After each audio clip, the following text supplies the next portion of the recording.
Assalamualaikum, kembali lagi di channel Asdos Teknologi. Pada video kali ini, saya akan coba unboxing satu unit PSU. Jadi PSU ini adalah PSU masa depan. Dan PSU ini sendiri termasuk PSU pembaharuan daripada PSU yang sebelum-sebelumnya. Baik itu yang sudah pernah di-unboxing oleh saya, semisal Corsair, CV450, kemudian Armageddon, Deepcool yang 450.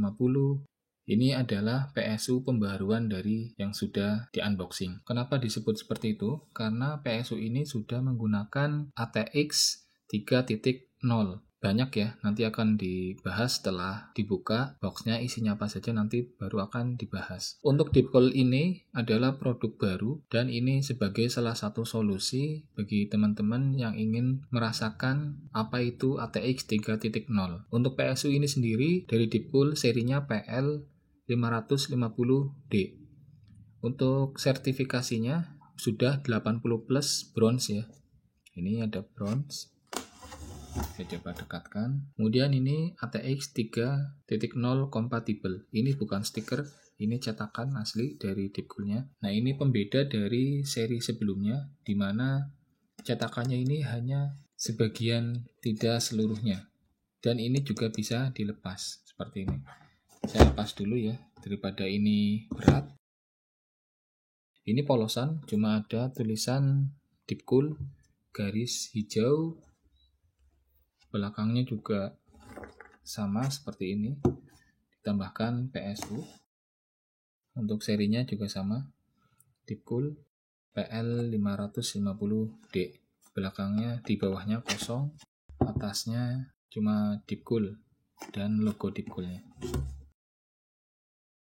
Jadi dengan kemasan seperti ini memudahkan terutama bagi saya untuk unboxing ya, karena cukup dengan mengeluarkan ini, tidak perlu memutar-mutar karena ini berat.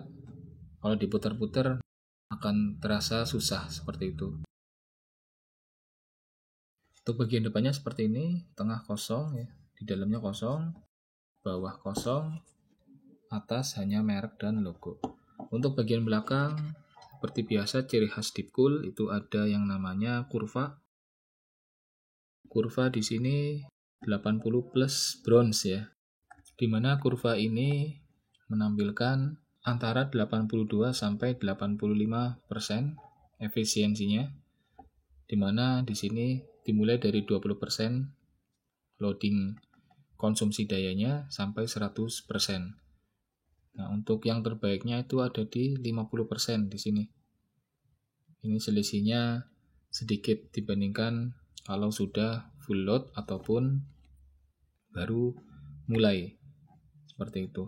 Kemudian yang di sini silent dan high performance fan. Ini fan-nya dihitung per RPM. Untuk 1000 RPM itu sangat sunyi ya.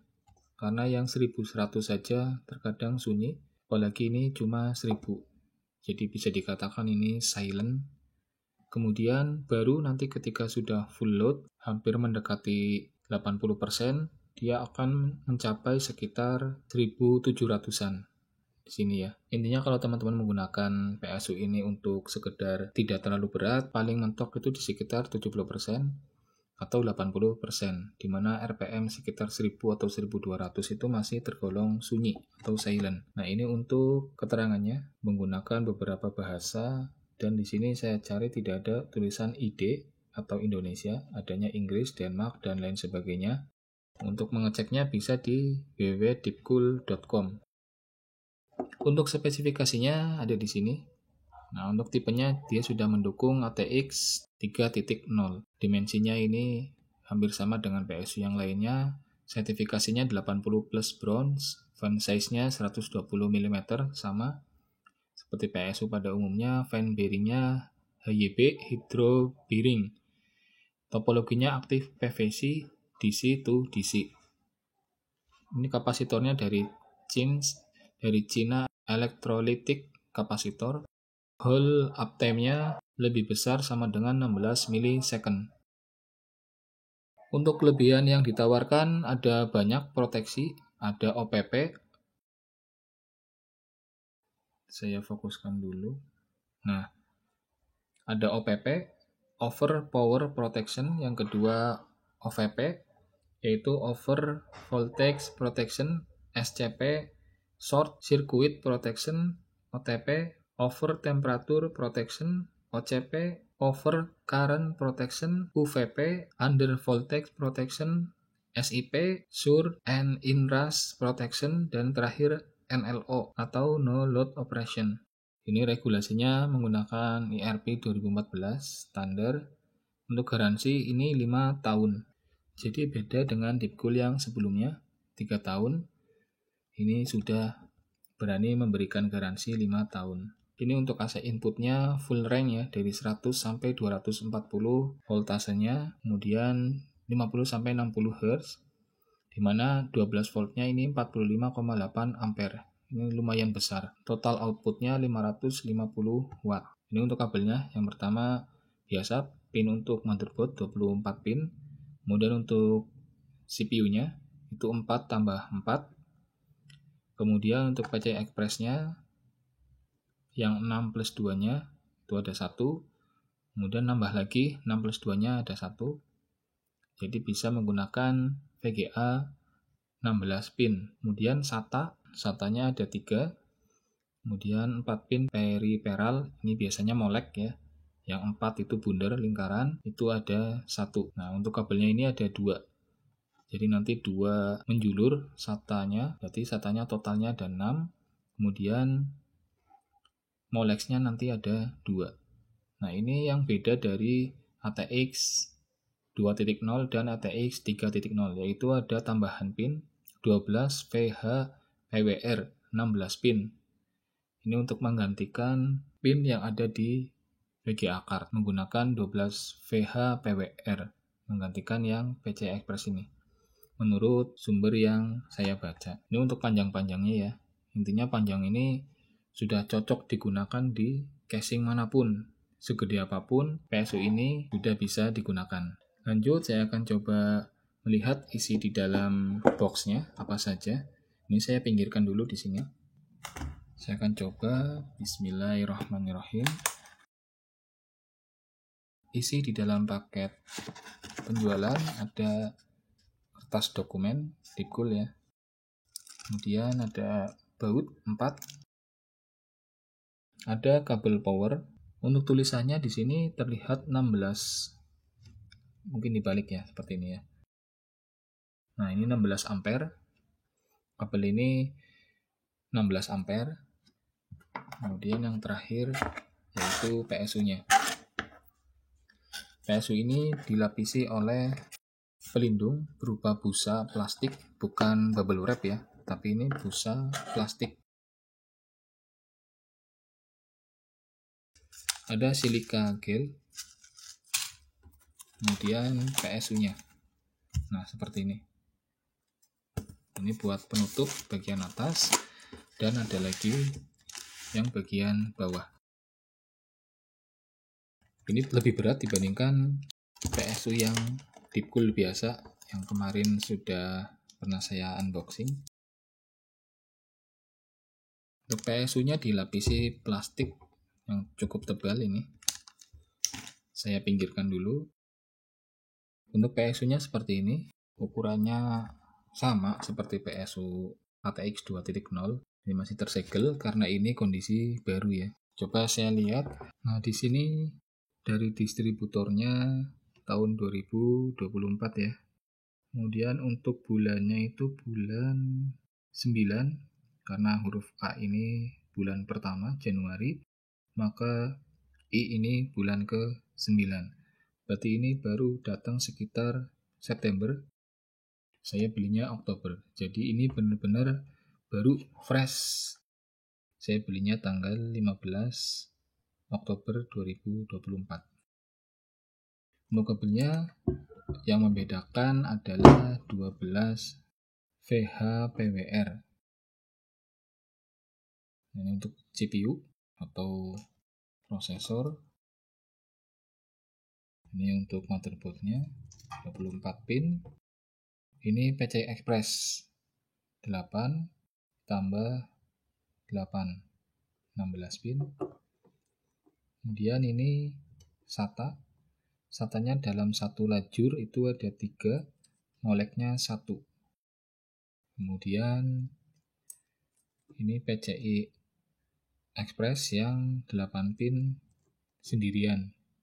Kalau yang tadi 8 tambah 8. Ini juga sama, SATA dalam satu jalur, lajur ini ada 3, kemudian moleknya 1.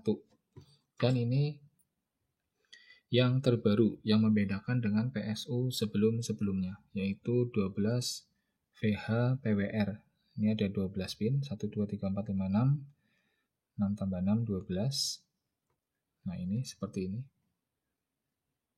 Ini tidak bisa dilepas ya, seperti CPU pada umumnya atau PCI Express, di mana ini bisa dilepas.